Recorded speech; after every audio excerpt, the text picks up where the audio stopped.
Democrats have what they're looking for, Republicans have what they're looking for, but they're not agreeing on the terms. And it looks like Democrats wants to reverse cuts to Medicaid in order also extend tax benefit under the Affordable Care Act, otherwise known as Obamacare.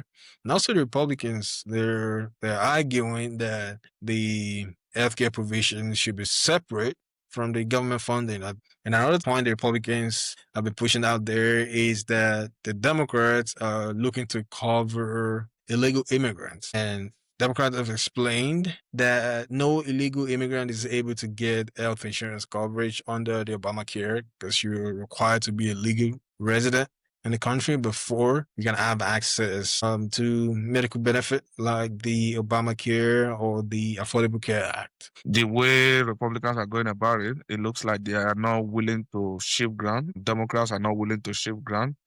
And this gives the executives the power to spend some money, make some adjustment, and just spend some money, even if it's not appropriated, to keep some key essential services, running. But I think they should sit down. Republicans should be willing to shift ground. Democrats should be willing to shift ground, and then they meet themselves in the middle because the people are the ones to suffer this. I hope Nigerian politicians, especially the ones in the National Assembly and in the opposition, I hope they will be able to learn from all of this. This is a huge pressure being meted on the Democrats. In fact, every single Republican that gets on the TV always say that this is a democratic shutdown, that the Democrats are shutting down the government. And in fact, the new phrase is a Schumer shutdown. Everybody is heaping the blame on Schumer that he's essentially responsible for the shutdown. And he hasn't changed his position.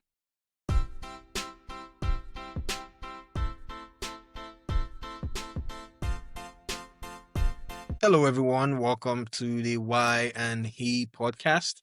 Thank you for joining us. If you haven't subscribed, go ahead and subscribe, like, share, and engage us in the comment section. So we're talking about the American government shutdown. And for people out there that are not familiar with the U.S. government operations. So basically, the shutdown happens when Congress fails to pass legislation to fund federal agencies and operations. And the U.S. Constitution gives Congress the power of the purse, which means no money can be spent without the approval of the Congress. And if lawmakers can agree, if the folks in Congress can agree on a budget or a temporary funding measure called a continuing resolution, it means that some parts of the government have to shut down. And the shutdown started on October 1st. And Republicans and Democrats, they're still working on a bill. Democrats have what they're looking for, Republicans have what they're looking for, but they're not agreeing on the terms. And it looks like Democrats wants to reverse cuts to Medicaid in order also extend tax benefit under the Affordable Care Act, otherwise known as Obamacare. And also the Republicans, they're arguing that the healthcare provision should be separate from the government funding. I heard the vice president say something about it, that the current healthcare tax credit is not set to expire until next year. And the Democrats are saying that even though it won't happen until next year, this is the best time to fund the healthcare programs because a lot of people are going to start signing up for benefit, enrolling for benefit in the next few weeks on November 1st. So if there's no funding in place for these programs, it means there will never be an opportunity to fight for the American people. And another point the Republicans have been pushing out there is that the Democrats are looking to cover illegal immigrants. And Democrats have explained that no illegal immigrant is able to get health insurance coverage under the Obamacare because you're required to be a legal resident in the country before you can have access to medical benefit like the Obamacare or the Affordable Care Act. So it looks like both parties are not on the same page, and some federal employees have been furloughed. About 750,000 people have been sent home without pay.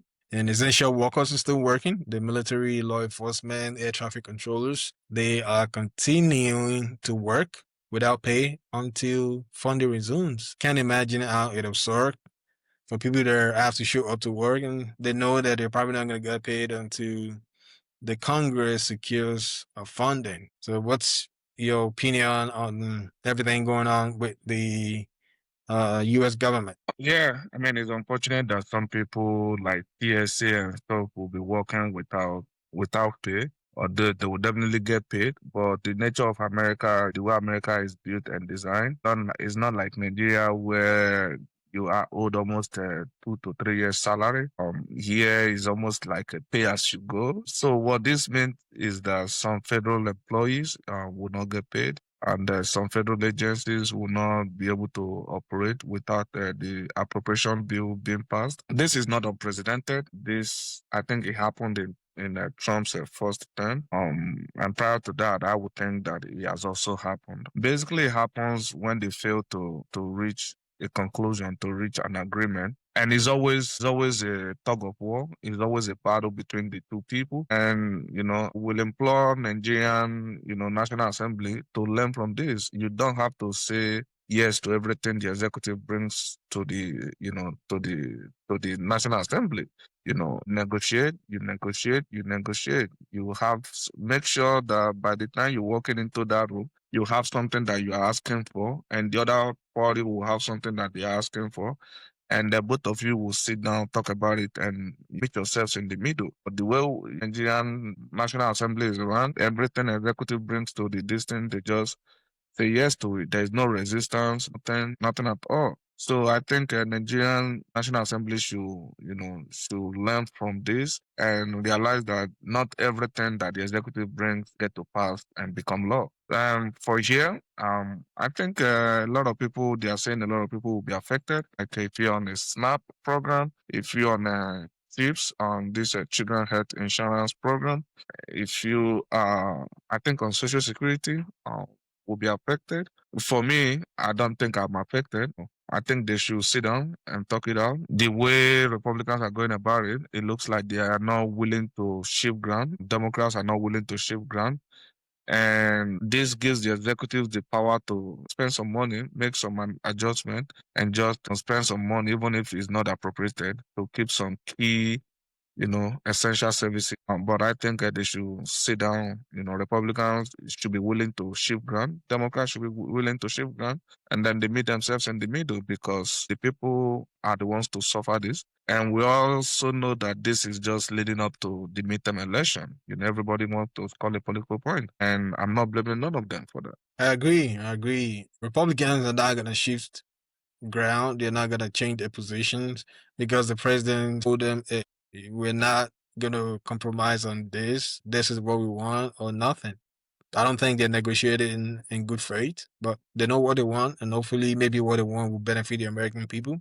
We don't know. But it's unfortunate for those employees, for those federal employees that are getting followed. Sucks for the employees that are working without pay because their bills don't get passed because the government is shut down or because the government is broke or the government can't come up with the proper funding. If they don't have savings, they have to dig into that credit card and they're going to get in more credit card debt until the government can pay them. So it's crazy. And for people that have savings, they have to dig into that savings, which could affect their retirement benefit. I know the federal employees are very secure when it comes to retirement because they have these pensions that people in the private sectors don't really have, but they still need money. People need money to function. So if they don't have the money, they're not going to be able to pay their bills unless they get in some kind of debt, maybe take a loan or dig into credit card debt. But it's just unfortunate. And hopefully both parties can come together and figure out something that will help out the American people. And like you said, we're approaching midterms and everyone is trying to get their messages across to their bases. And they want to let them know if Democrats is shutting down the government. Democrats is telling their base, the Republicans is shutting down the government. And they're just fighting back and forth. And we know that when two elephants fights, the ground suffers. So the people are just going to have to suffer the consequences until both parties can come together and figure out a lasting solution to this problem. And you talked about Nigeria. I know in Nigeria, the executive owns everything, right? Especially seeing in the case of this current president in Nigeria, he gets whatever he wants. If he approaches the Senate, if he approaches the House of Assembly with anything, he's gonna get approved. Nothing will change his directions because they're staying on this mandate. And it looks like they will continue staying on this mandate if they want to keep their jobs, if they don't want to get kicked out in the next elections, they will continue to stand on their mandate. So hopefully they can learn, like you said, learn from this and use their position to help the Nigerian people. Yeah, I completely agree with you. In fact, I would take it further to say that I hope Nigerian politicians, especially the ones in the National Assembly and in the opposition, I hope they will be able to learn from all of this. This is a huge pressure being meted on the Democrats. In fact, every single Republican that gets on the TV always say that this is a democratic shutdown, that the Democrats are shutting down the government. And in fact, the new phrase is a Schumer shutdown. Everybody is heaping the blame on Schumer that he's essentially responsible for the shutdown.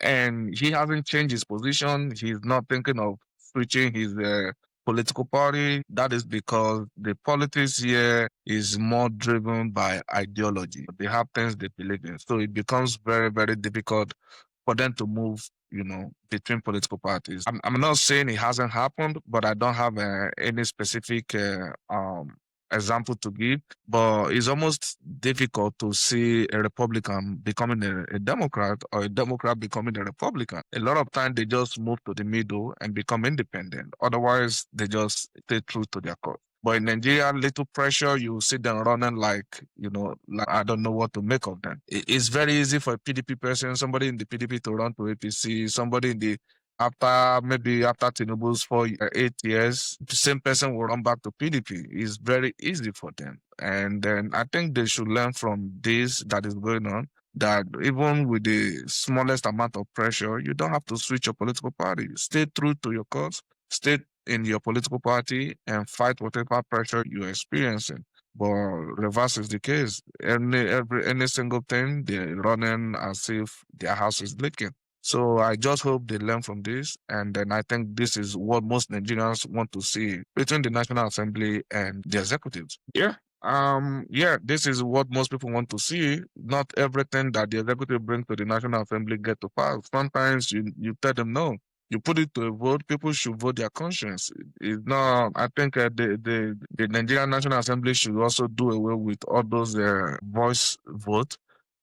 They should be able to, if they call your name, you should be able to vote and they should be able to record it. And there should be a database that holds voting record so that your representative, you can always go and look him up and see how he voted on some issues. But the way they do it in Nigeria right now, everybody just sing chorously say, no, no. And it becomes difficult to know who is voting for what and who is not voting for what. So I think Nigerian National Assembly and Nigerian politicians in general should learn from, what is going on between Republicans and Democrats in America. Not everything that the executive brings get to pass. Sometimes, you tell them no.